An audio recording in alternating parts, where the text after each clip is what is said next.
mais. Primeiro, o movimento de democracia corintiana, Sócrates, ele se deu bem no regime militar. E você era a liderança desse grupo por ter uma habilidade técnica, uma habilidade de futebol que era muito apreciada por todos, né? E com isso, com o teu poder intelectual, você conseguiu levar ali aos demais que também tinham anseio por isso. Mas no meio desse regime militar, a minha curiosidade é a seguinte: esse grupo, ele nunca teve uma pressão externa, porque o regime, com certeza, ele se demonstrou incomodado com isso, né? Era pontual em cima de um clube que tinha uma visibilidade muito grande. Então, essa é a minha primeira curiosidade que eu tenho. E a segunda é o seguinte: houve um avanço para o país gigantesco. Hoje tem uma liberdade de imprensa, hoje a gente vai eleger novos presidentes, tudo isso. A democracia do país avançou. Mas a democracia para o futebol, você acha que avançou? Você acha que tem democracia dentro do futebol? Quem que responde? Bom, o que eu comentei antes, quer dizer, nós fisicamente não sofremos pressões, mas obviamente que existiam pressões ideológicas. Quer dizer, os meios de comunicação, por exemplo, eram absolutamente divididos. A sociedade era dividida muito mais a favor do outro lado do que do nosso lado. Quer dizer, porque era o pensamento vigente. E é natural que existam divergências conceituais, filosóficas ou ideológicas.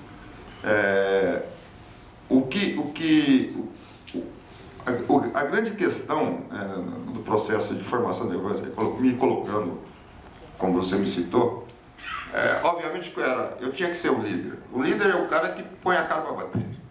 É o cara que representa os demais. É o cara que vai bater o pênalti no minuto.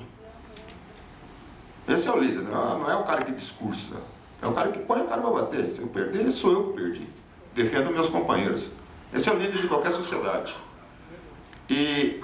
Mas o líder tem que saber abrir mão de poder.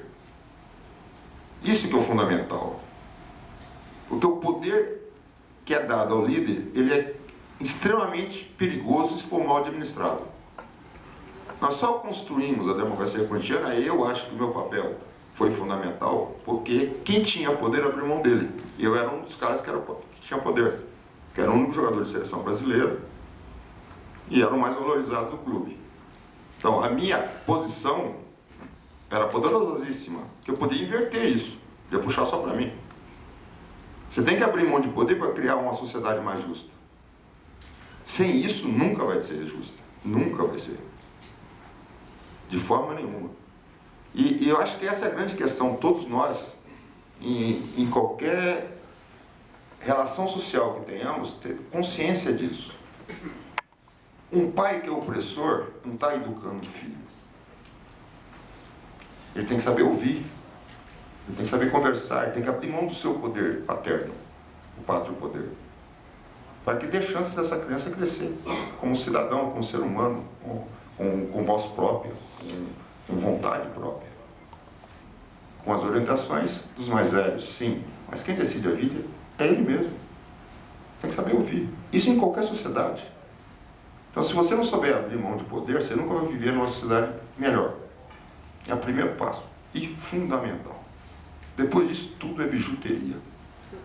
Agora, só completando o que o Sócrates, gostaria que você dissesse também o seguinte: ele tem falado aí, eu tenho anotado aqui e tal, que de certa forma a sociedade hoje é uma sociedade muito mais alienada do que era no passado. Muita gente pensa o seguinte: pô, eu queria me tornar uma celebridade, né, eu quero um bom contrato para encher um bom dinheiro e consumir o mais que eu possa. Você acha que isso é próprio da sociedade ou isso também contaminou os jovens que se dedicam ao futebol? Então, esse período da democracia corintiana, refletindo um pouco o movimento mais abrangente na sociedade, você tinha a ideia de que a saída era coletiva, né? Estava baseada na criação de movimentos. E de lá para cá você teve, ao contrário, o avanço, a exacerbação do individualismo. Então, de fato, hoje a saída é o atleta para o seu empresário, né, buscando um bom contrato. Então você tem um contraste muito grande do contexto histórico da época, daquele período 78 a 84, o período de agora. Mas a questão do colega é muito interessante, né, e até pode até responder melhor.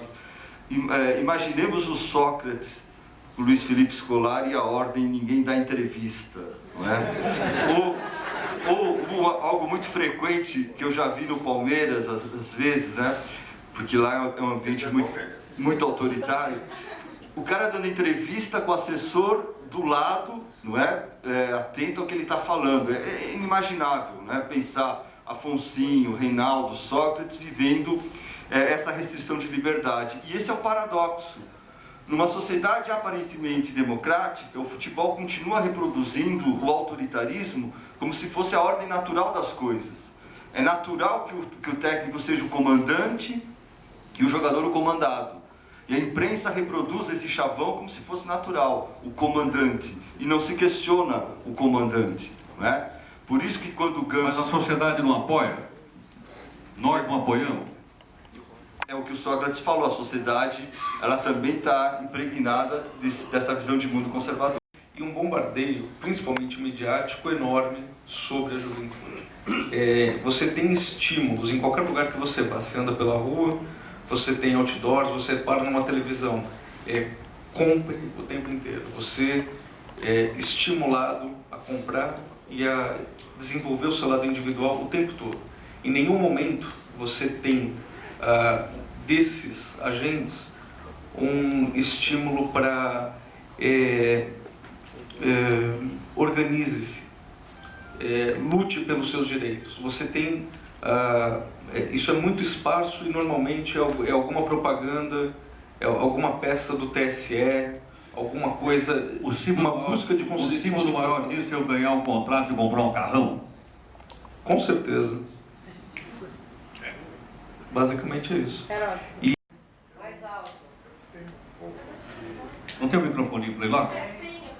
Tem? Tem o microfone lá? Pega lá para ele o microfone, por favor. Da Mancha Verde, eu sou corintiano.